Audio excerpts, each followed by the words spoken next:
विलेशय भूषण भो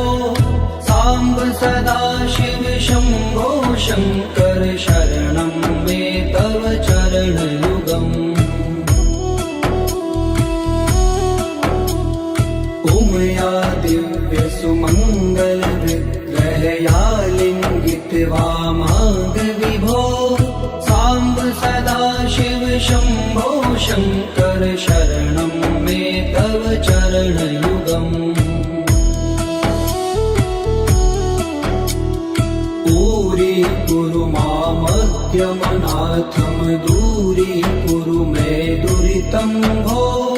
साम्ब सदाशिव शम्भो शङ्कर शरणं मे तव चरणयुगम्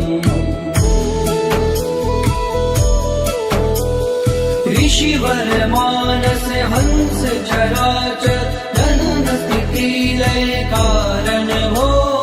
शाम्ब सदाशिव शम्भो शङ्कर शरणं मे तव चरणयुगम्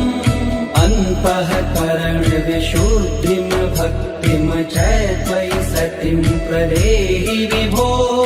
साम्ब सदाशिव शम्भो शङ्कर शरणं मे तव चरणयुगम्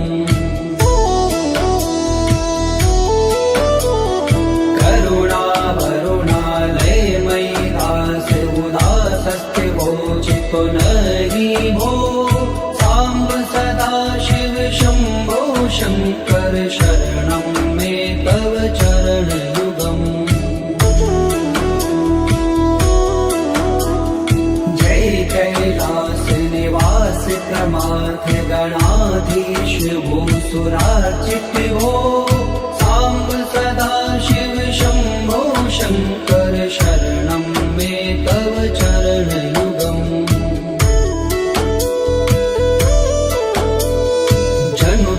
झंकिनु जनु तक किट तक शब्देर्नटसि महानट हो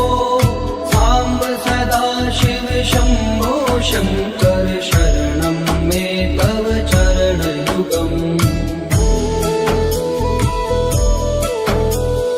धर्म स्थापन दक्ष प्रयक्ष गुरो दक्ष यज्ञ शिक्षक भो शाम्ब सदाशिव शम्भो शङ्कर शरणं मे तव चरणयुगम् बलमारोग्यं चायुस्त्वद्गुणरुचितं चिरं प्रदेहि विभो साम्ब सदाशिव शम्भो शङ्कर शरणं मे तव चरणयुगम् सर्वदेव सर्वोत्तम सर्वद दुर्वृत्त गर्वहरण विभो साम्ब सदाशिव शम्भो शङ्कर शरणं मे तव चरणयुगम् भगवन भर्ग भयापह भूतिपते भूतिभूषिताङ्ग विभो साम्ब सदाशिव शम्भो शङ्कर शरणं मे तव चरणयुगम् षड्कुषडूर्वे षड्विकार हर सन्मुख षण्मुख जनक विभो साम्ब सदाशिव शम्भो शङ्कर शरणं मे तव चरणयुगम् सत्यं ज्ञानमनन्तं ब्रह्मेते लक्षण लक्षित भो शाम्ब सदाशिव शम्भो शङ्कर शरणं मे तव चरणयुगम् हा हा हो मुख सुर गायक गीता पदान पद्य विभो साम्ब सदाशिव शम्भो शङ्कर शरणं मे तव चरणयुगम्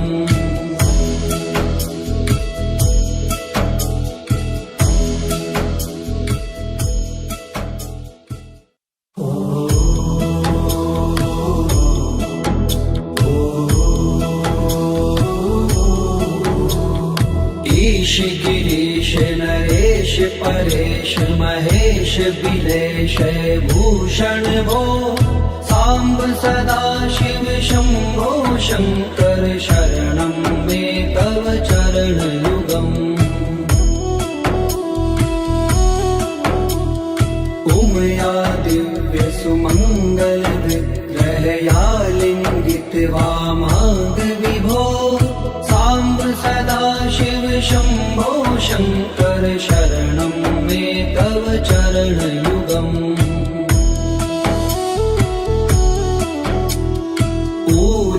कुरु मामद्यमनाथं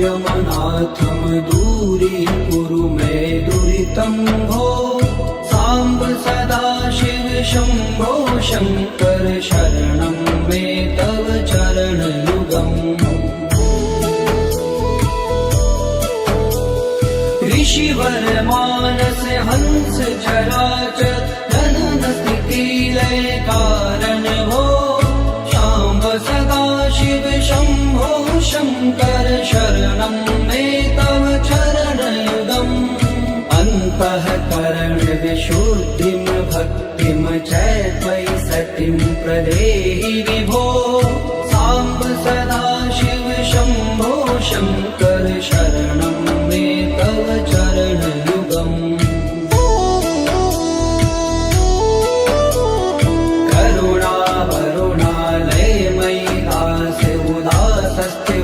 चित्तो नहि भो सांब सदा शिव शंभो शंकर शरणं मे तव चरणयुगम् जय कैलास निवास प्रमाथ गणाधीश भूसुरार्चित भो सांब सदा शिव शंभो शंकर शरणं मे तव चरणयुगम्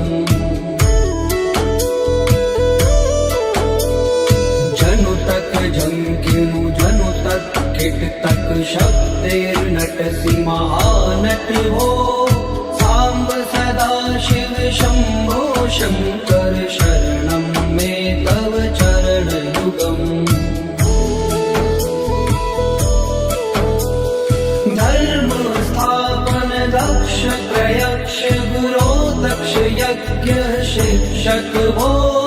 सांब सदा शिव शंभो शंकर शरणं मे तव चरणयुगम्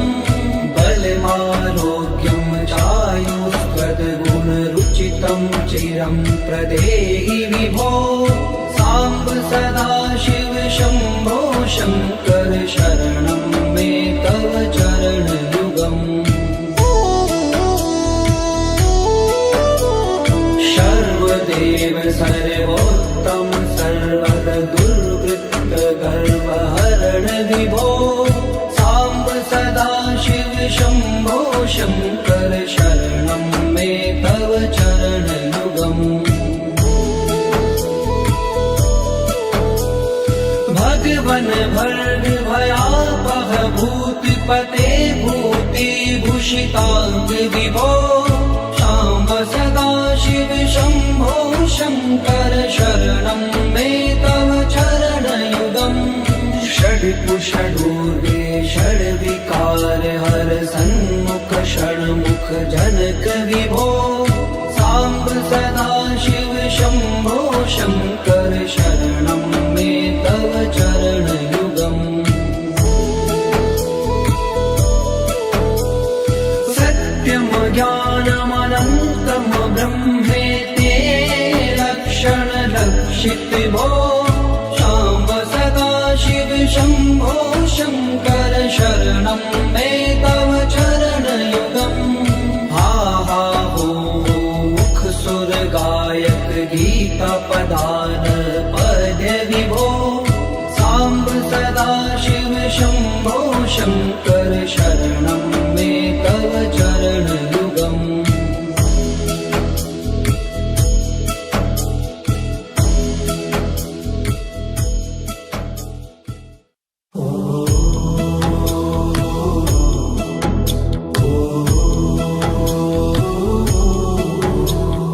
ईश गिरीश नरेश परेश महेश बिलेश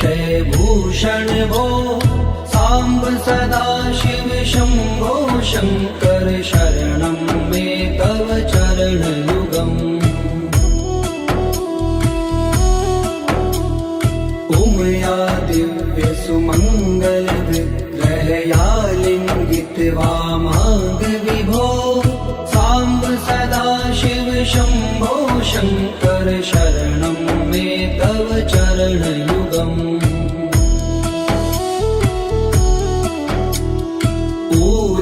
कुरु मामद्यमनाथं दूरीकुरु मे दुरितं भो साम्ब सदाशिव शम्भो शङ्कर शरणं मे तव चरणयुगम् ऋषिवर मानस हंस चराचर जनन स्थिति लय कारण भो शाम्ब सदाशिव शम्भो शङ्कर शरणं मे तव चरणयुगम् अन्तःकरण विशुद्धिं भक्तिं च त्वयि सतिं प्रदेहि विभो साम्ब सदाशिव शम्भो शङ्कर शरणं मे तव चरणयुगम्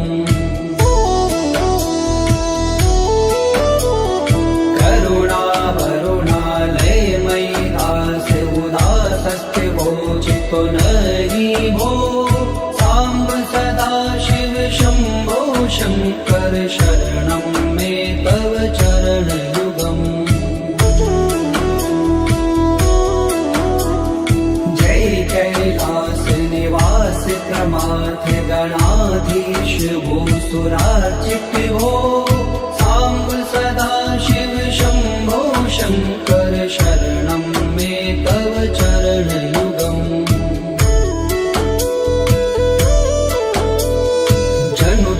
झंकिनु जनु तक खिट तक शब्देर्नट महानट हो साम्ब सदाशिव शम्भो शङ्कर शरणं मे तव चरणयुगम् धर्म स्थापन दक्ष प्रयक्ष गुरो दक्ष यज्ञ शिक्षक हो शाम्ब सदाशिव शम्भो शङ्कर शरणं मे तव चरणयुगम् बलमारोग्यं चायुस्त्वद्गुणरुचितं चिरं प्रदेहि विभो साम्ब सदाशिव शम्भो शङ्कर शरणं मे तव चरणयुगम् सर्वदेव सर्वोत्तम सर्वद दुर्वृत्त गर्वहरण विभो साम्ब सदाशिव शम्भो शङ्कर शरणं मे तव चरणयुगम् भगवन् भर्ग भयापह भूतिपते भूतिभूषिताङ्ग विभो साम्ब सदाशिव शम्भो शङ्कर शरणं मे तव चरणयुगम् षड्कुषडूर्गे षड्विकार हर सन्मुख षण्मुख जनक विभो साम्ब सदाशिव शम्भो शङ्कर शरणं मे तव चरणयुगम् सत्यं ज्ञानमनन्तं ब्रह्मेते लक्षणलक्षित भो शाम्ब सदाशिव शम्भो शङ्कर शरणं मे तव चरणयुगम् हा हा हो मुख सुर गायक गीता पदान पद्य विभो साम्ब सदाशिव शम्भो शङ्कर शरणं मे तव चरणयुगम्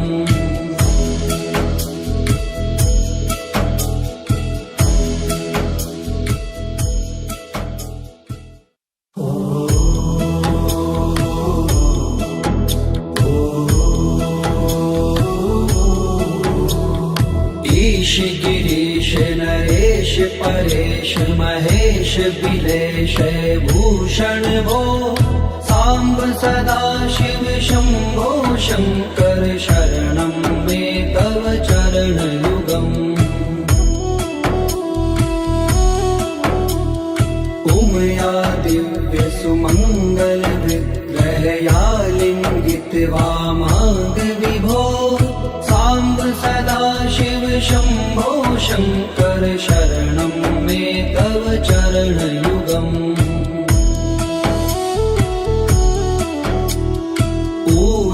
कुरु मामद्यमनाथं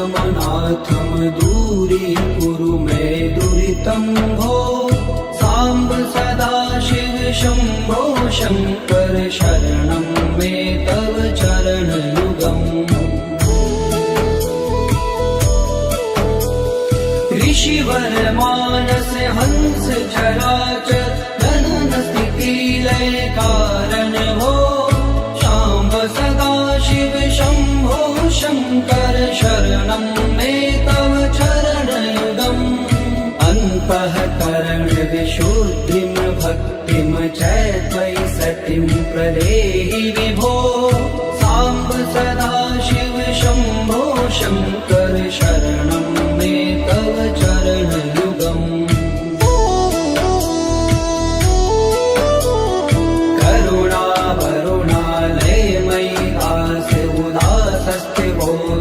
नहि भो साम्ब सदाशिव शम्भो शङ्कर शरणं मे तव चरणयुगम् जय कैलास निवास प्रमाथ गणाधीश भूसुरार्चित भो साम्ब सदाशिव शम्भो शङ्कर शरणं मे तव चरणयुगम्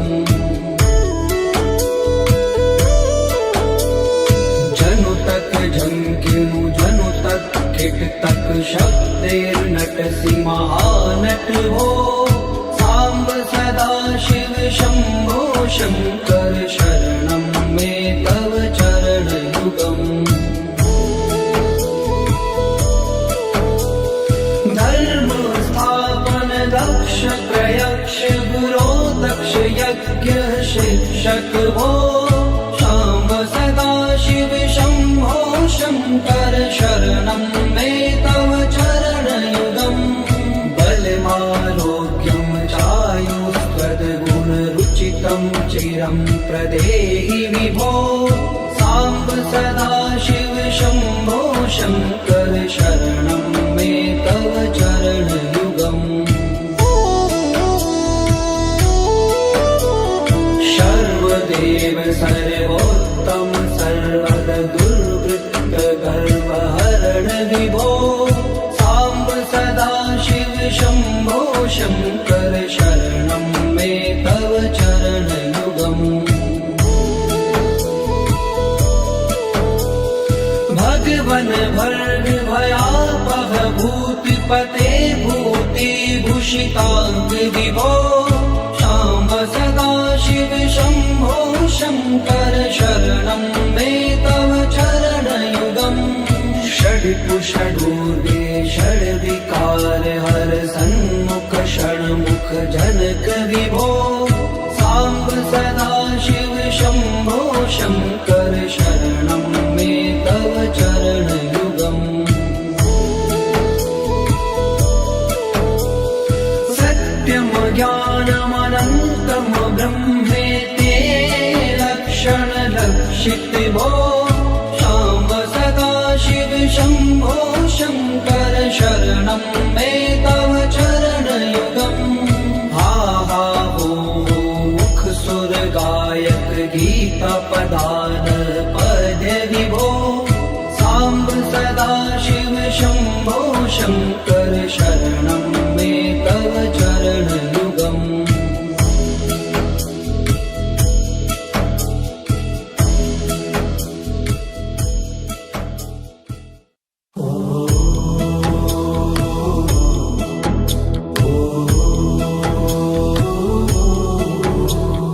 ईश गिरीश नरेश परेश महेश बिलेश भूषण भो साम्ब सदा शिव शम्भो शङ्कर शरणं मे तव चरणयुगम् उमया दिव्य सुमङ्गल विग्रहया लिङ्गित्वा माग विभो साम्ब सदा शिव शम्भो शङ्कर शरणं मे तव चरणयुगम् दूरीकुरु मामद्यमनाथं दूरीकुरु मे दुरितं भो साम्ब सदा शिव शम्भो शङ्कर शरणं मे तव चरणयुगम् ऋषिवर मानस हंस चराचर जनन स्थिति लय कारण हो शाम्ब सदा शिव शम्भो शङ्कर शरणं मे तव चरणयुगम् अन्तःकरण विशुद्धिं भक्तिं च सतिं प्रदेहि विभो साम्ब सदा शिव शम्भो शङ्कर शरणं मे तव चरणयुगम्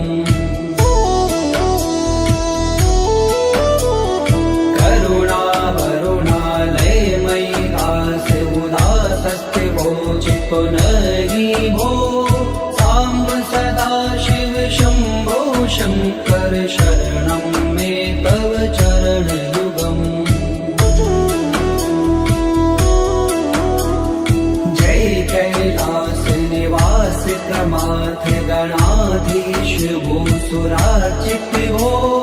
साम्ब सदा शिव शम्भो शङ्कर शरणं मे तव चरणयुगम्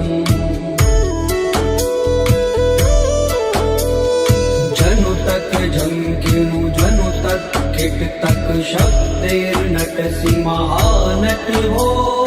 साम्ब सदा शिव शम्भो शङ्कर शरणं मे तव चरणयुगम् धर्म स्थापन दक्ष प्रयक्ष गुरो दक्ष यज्ञ शिक्षक भो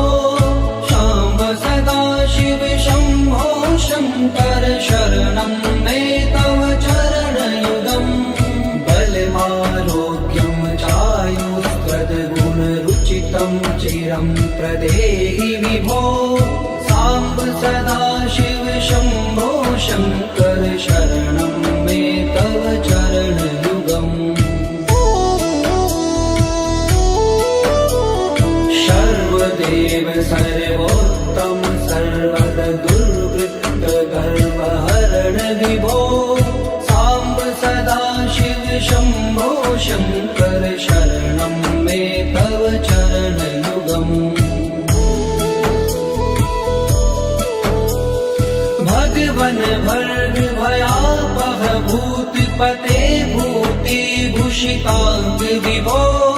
शाम्ब सदा शिव शम्भो शङ्कर शरणं मे तव चरणयुगम् षड्कुषडूर्वे षड्विकार हर सन्मुख षण्मुख जनक विभो साम्ब सदा शिव शम्भो शङ्कर शरणं मे तव चरणयुगम् सत्यं ज्ञानमनन्तं ब्रह्मेते लक्षणलक्षित भो शाम्ब सदा शिव शम्भो शङ्कर शरणं मे तव चरणयुगम् हा हा हो मुख सुर गायक गीता पदान पद विभो साम्ब सदा शिव शम्भो शङ्कर शरणं मे तव चरणयुगम्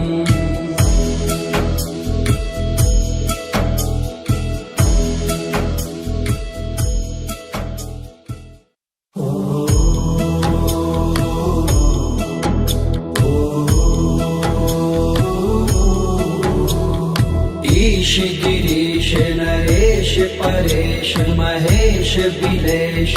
भूषण भो साम्ब सदा शिव शम्भो शङ्कर शरणं मे तव चरणयुगम् उमया दिव्यसुमङ्गलविग्रहया लिङ्गित्वा मागविभो साम्ब सदाशिव शम्भो शङ्कर शरणं मे तव चरणयुगम् दूरीकुरु मामज्ञमनाथं दूरीकुरु मे दुरितं भो साम्ब सदाशिव शम्भो शङ्कर शरणं मे तव चरणयुगम् ऋषिवर मानस हंस चराचर जनन स्थिति लय कारण भो शाम्ब सदाशिव शम्भो शङ्कर शरणं मे तव चरणयुगम् अन्तःकरण विशुद्धिं भक्तिं च त्वयि सतिं प्रदेहि विभो साम्ब सदाशिव शम्भो शङ्कर शरणं मे तव चरणयुगम्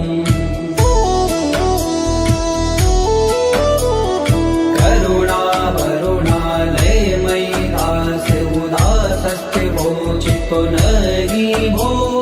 साम्ब सदाशिव शम्भो शङ्कर शरणं मे तव चरणयुगम् जय कैलास निवास प्रमाथ गणाधीश भूसुरार्चित भो साम्ब सदाशिव शम्भो शङ्कर